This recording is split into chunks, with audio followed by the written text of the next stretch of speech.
Greetings, community. It's Kev at Events Being Comics, and hey, here to bring you another episode of How Random Is That? Now, this is a show that's dependent upon you, the viewer. Now, I'm asking you, the audience, viewer, to leave me a comment at the end of each episode. And the reason why is in the comments, I am requiring of you to leave a letter, a number, and the direction in which I'll be counting the books from. Now, as I may mention, this show is totally dependent upon you. And what I'll be giving you is three things. When I pick the book, decided again upon you, I will give you basically a review. What I think of the book, why I have the book, and why I still have that book. Now, this is a show that initially, when I saw people do random pulls and they would pull the book and I would see it, I wanted a little bit more background. That, and I wanted to involve you, the audience, in on that, because it also keeps me honest of how I collect, and it allows me to reappreciate the books in which that I may have been neglecting after some time period in which it's been in the box. Does that make sense? Well, again, I appreciate you, the viewer, for cruising on through, leaving a comment, just checking me out in general. And for those of you that decide to join me on the live, I'd like to acknowledge you now. Las Cruces, appreciate you, dude, man. How about, since you're the first one here, we start with you. So letter, number, and direction. Absolutely. And as I said, we'll start with you. On the last episode, you had left a letter, a number, and a direction to count from. So you left the letter C, the number 28, and the letter B. All right, so that, or direction, was back. Hey, Christina, just because you came just after, which I appreciate you dancing on through, Las Cruces, I already promised that you can cruise and pick up on the first book that I pull on this How Random Is That show. So I hope you don't mind. So, hey, Las Cruces, check this out. I have, I got a few C books. So how about we go C 1 through 3? Any one of those. So you can go C or C1 or C2 or C3. I need to find something I can have moving on in the background, so when I leave, it's not that big of a deal. You know what I mean? Got to find something. I mean, I could do like a little, a cutaway with like try to do, when I can figure out how to share stuff, but do like a cutaway. All right, 2 it is. And, do a little bumper out with the cutaway and have something going on for a few, maybe a minute and then come back. I need to figure that out. But hey, in the meantime, oh, look at me, crazy me, putting the soda on my bed. Just washed it too. You can look at the plant. You see the plant? You can see the plant. All right, C2 it is.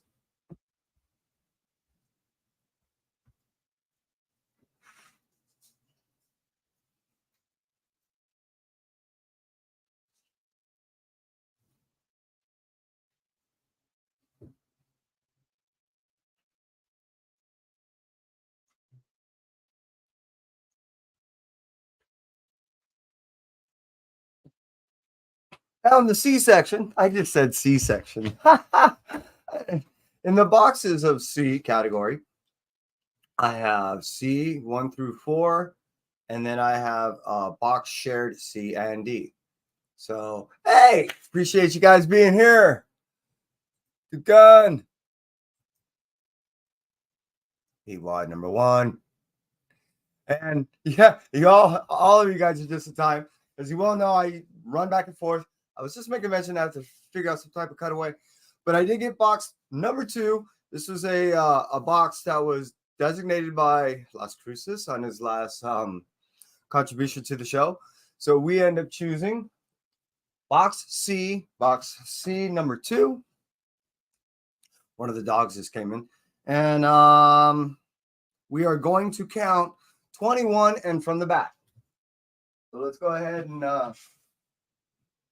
see, I'm almost thinking now. Almost got this show down. Did I say 21? I meant 28, I think. Yeah, 28. 28 from the back. 1, 2, 3, 4,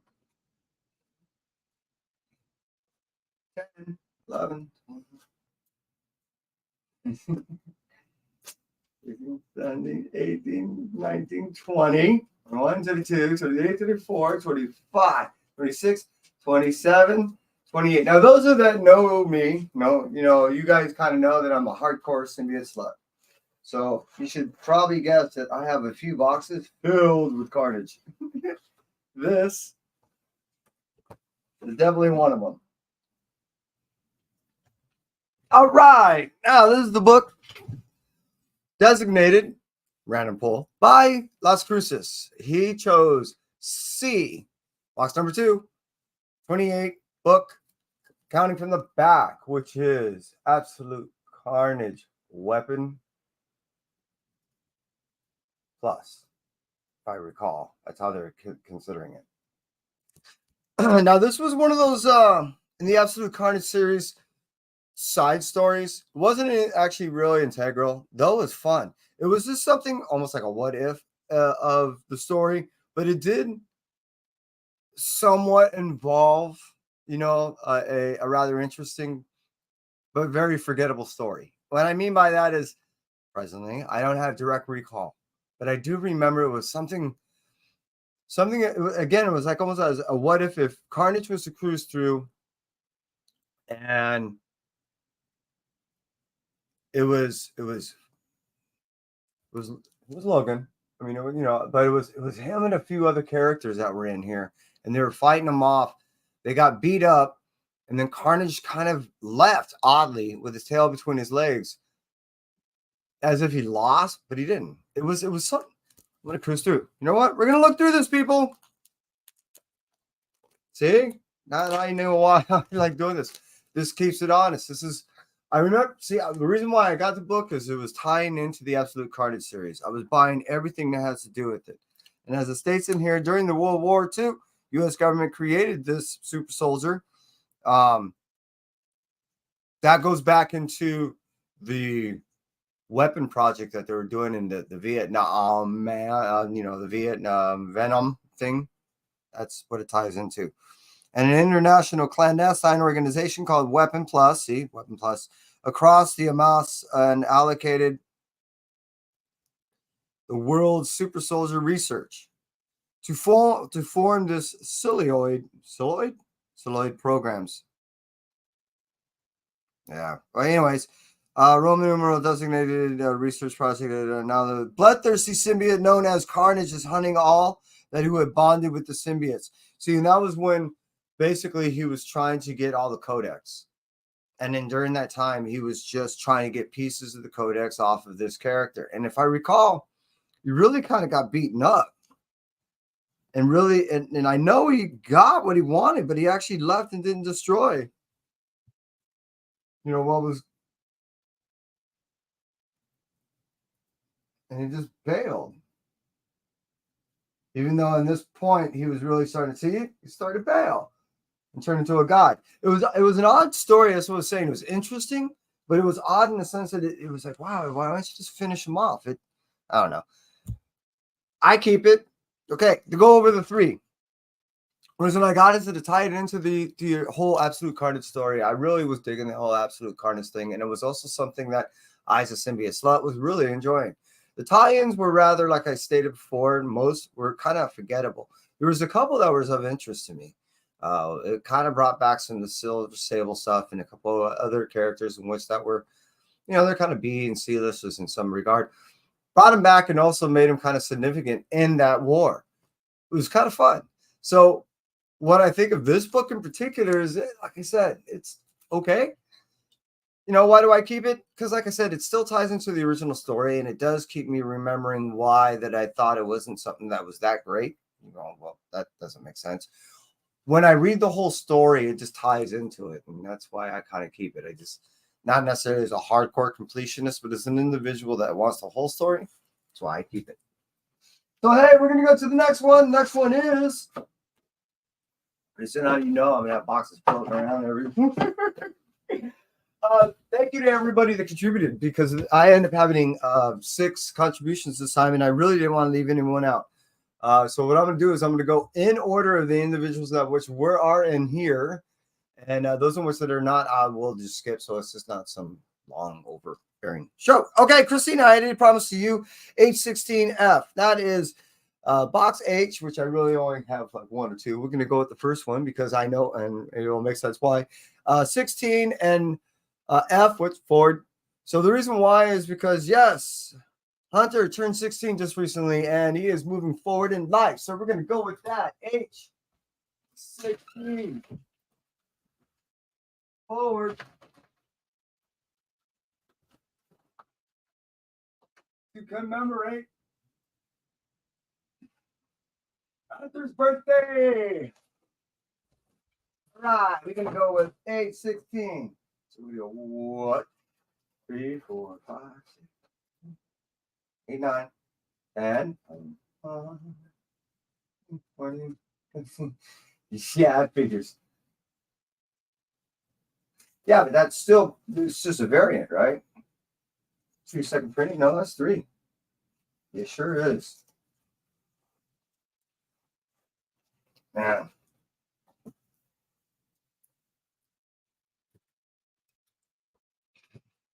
All right, here we go. This is H16. Haha, issue 3. Anybody that reads Ice Cream Man knows this writer and his approach. And Haha was themed out a whole clown style of horrific single issue anthologies. Some were very poignant, and some were just meant to go ahead and tug at certain strings and get you to think, in my opinion. And this issue was rather mind-blowing, and it does invoke a lot of thought, but it also tugged at certain strings of the heart in the sense that it really felt bad for the character, much like he did most of the characters and throughout the whole series. This was one that I really enjoyed in particular because the whole mime thing really told the story in it and of itself without requiring any dialogue from the actual main character.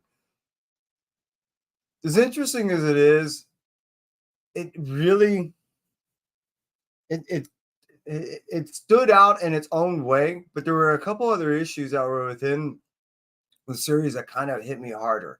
Now, this one was just so unique, is why I thought it was really interesting. The story, as Prince Will does, was really told well. The art is also just as interesting, and I highly recommend it. Haha, you rarely laugh, and when you do, you kind of feel guilty. But I think that's the whole idea.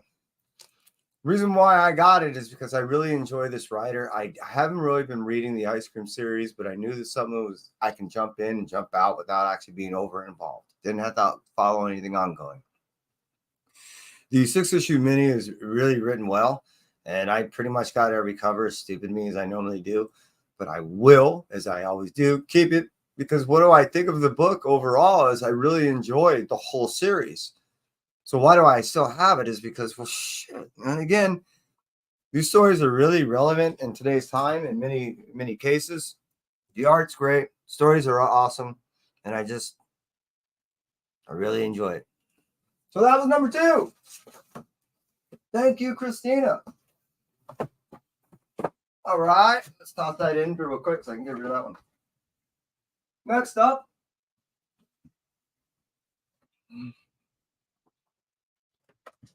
All right, we already did. We already covered the requirements of Las Cruces for Christina, and now we got Two Gun. Ready to play? All right, Two Gun asks for S75B. Now, let's check this out, everybody. Two Gun not only knows this, how should I say, the requirements that are involved in I guess if you want to say playing in this game, because it's almost like a little hunt, right? You know what I'm saying? But he also understands how many boxes I have. So behind me is a good majority of the S boxes. And the one he asked for is right there. So first, I'm going to get that box.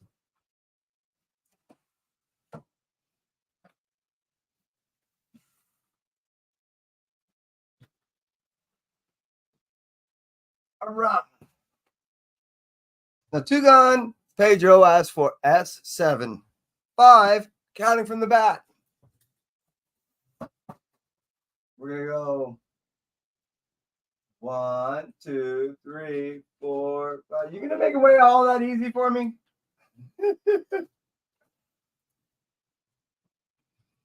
Well, hey, this is actually relatively recent and rather relevant. And what I mean by that is anyone that also knows me, much like knows Jigs, we're rather Spider-Man type people. We really enjoy the Spider stories. He in particular is a little more exclusive to Peter Parker. I, on the other hand, tend to be considerably sluttier. What I end up enjoying is I kind of like all the Spider stuff. You know, I really like cruising around Spider-Man, Miles, meaning Peter, Miles, Gwen, Jessica. Now with my love with where is that Spider? Oh, I threw Spider Boy down on there. Bailey Briggs. I really love these characters. I really do. Ben Riley. I just now to stop. What I end up pulling for the request of Two Gun is Amazing Spider-Man issue number 38. This is cover 8. All right, now this is kind of a big starting warm-up for the whole gang war. It introduces certain characters that are in there. They're going to play pinnacle roles in the storytelling of the pinnacle war of the gang war, and it does kind of express what's going to happen and who's involved a little bit. Now, this was almost kind of a filler story. Wells tends to be an individual that some people just love him, some people hate him, and some people are just kind of, you know what I mean? He kind of feels a lot of spectrum as far as how people think of his writing. I, in particular, in what's been happening in this storytelling of since he started on day one with this particular series, I think it's been rather somewhat consistent. Decent story. There are times when it has definitive chapters and it goes in and out of definitive, arcs. And I don't know. It's been okay. I, in particular, think that the story was all right. Do I remember right off the bat? I remember it as kind of a setup story for the whole gang war. Would I recommend it? If you're reading Spider-Man and you want to know what led to the whole gang war that just happened, which, again, what I thought was pretty good, then yeah, I do. So overall, why I have this book is I've been reading Spider-Man for a while, and I knew that this was a rather major aspect to the story that I was going to read in the whole arc that was going on. Also, I did talk to Zeb, and I do know that he has this mind of like a 2-year project.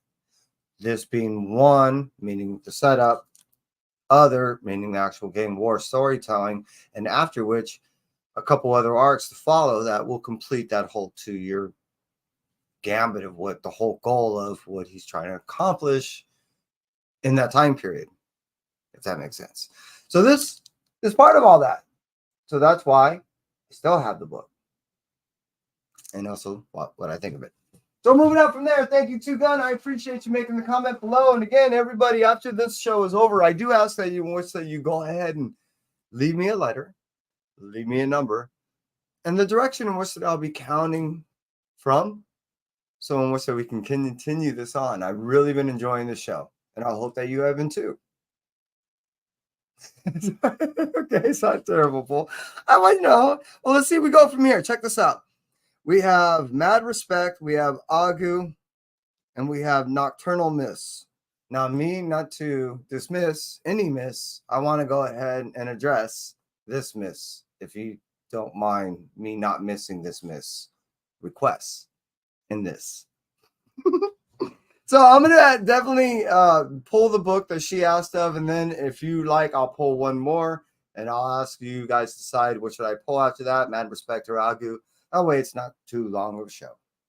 So let's go ahead and get Nocturnal Miss's book, and she is asking for G1 from the back. That makes it rather easy. If you don't mind, I'm going to put this one back. I don't have to put the others back yet. G. Ah-ha! I like it when they're accessible. One, back. Here we go. Oh, no way. Okay. Now, thank you, Miss So, for your contribution. I appreciate it. And this is a story.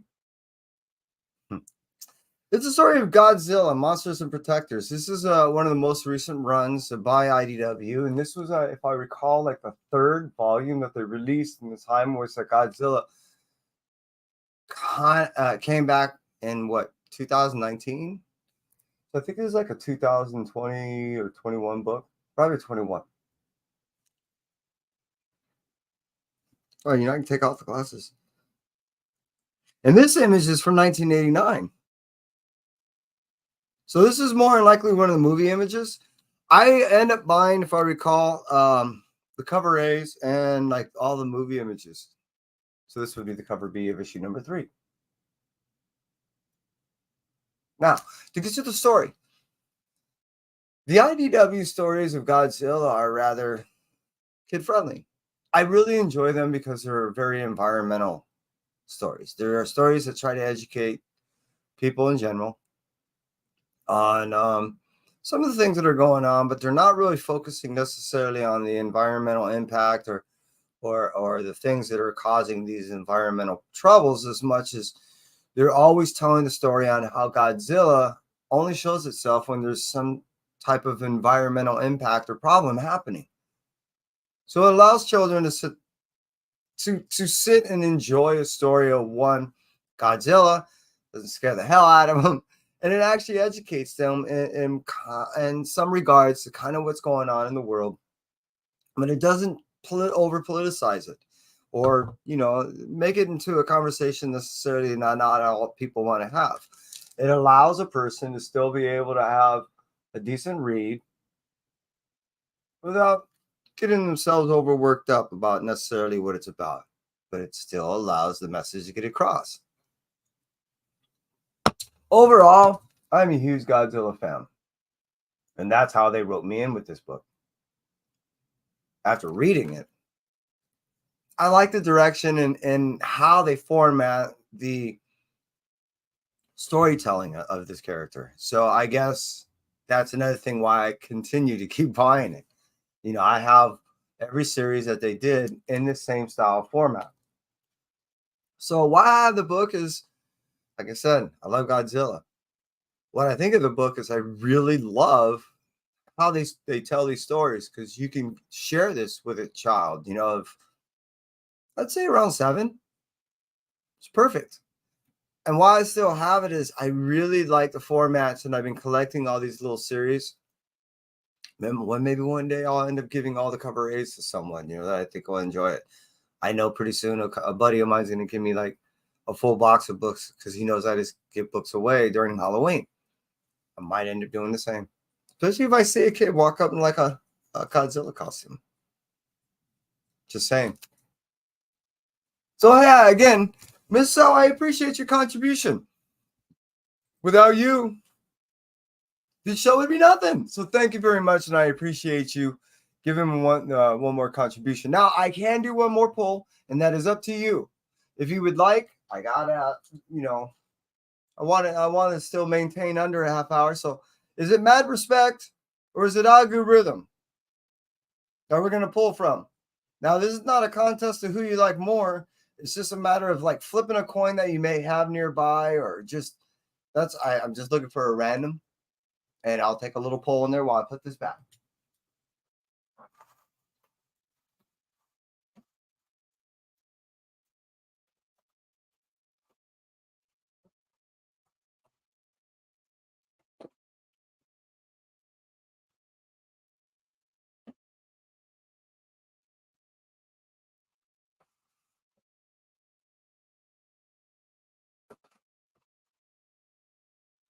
All right, which we got? We got an Agu. We got an Agu. We'll go. Hey, we get 3. We'll go with Agu.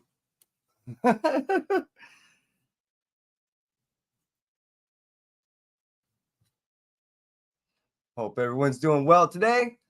All right, well, to keep moving, we got 2 already. So here we're gonna go with Agu. You guys don't mind, look at Mad Mike checking us out. Yeah, we meet Watt. I appreciate you.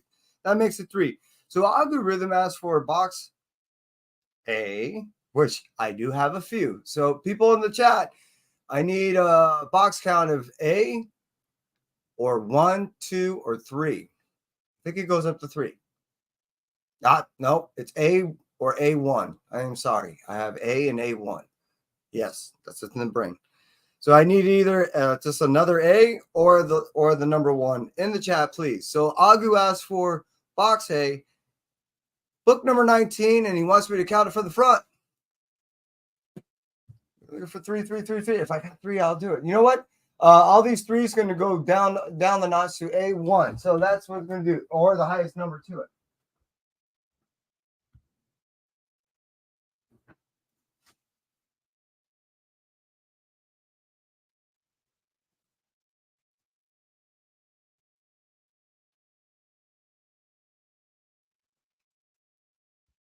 Okay, A1 it is. So Agu asked for A19 from the front. Here we go. We counting A19.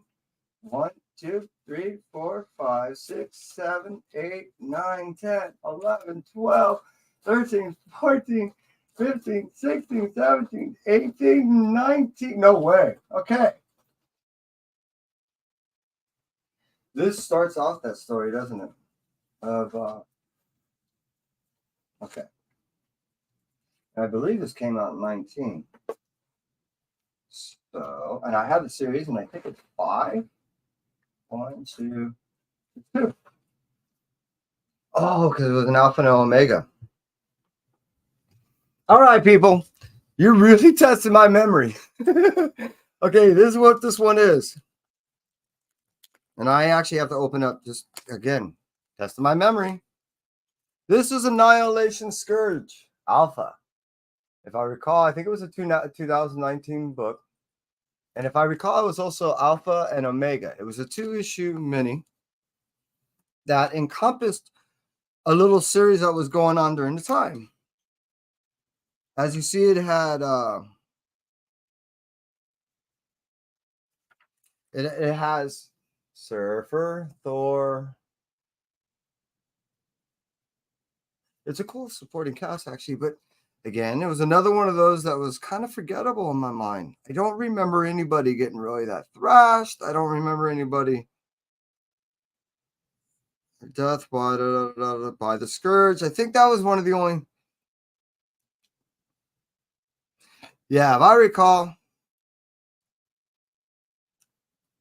Well, thank you for keeping me honest.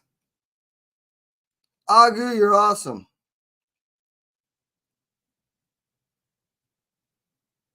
Yeah, and this was I do remember, and this was kind of one of the reintroductions to Sentry before he got ripped apart. This was right before we end up seeing Noah cruise through and the whole Venom saga, big old extravaganza that ended up ripping. Basically, Null made Sentry look like nothing. Just grabbed Sentry, ripped him apart. His forces and powers went everywhere. That's why we end up with this Sentry book. We're now into, I think, issue number 4, where the powers went in the random people and one idiot, which is kind of representative of Sentry, how he was, end up getting the majority of the powers, and he's absorbing everyone else's. Why do I have still this book? I guess the only reason why is because of the fact that we do see Sentry in this thing, and he is making an appearance. What I thought of this book overall, I if I recall, I just thought it was kind of boring. I think the only thing that really captured me was the fact that, yeah, Sentry makes his appearance at the end, and it was just kind of holding me for that. So again, why I have this book is it was a tie-in to what was going on, and it was setting up for the whole Venom books that were coming out during the time. What I think of the book overall was something that was near skippable outside of the fact that we did get to see Sentry at the end. And why I still have this book, I'm now starting to question. Seriously.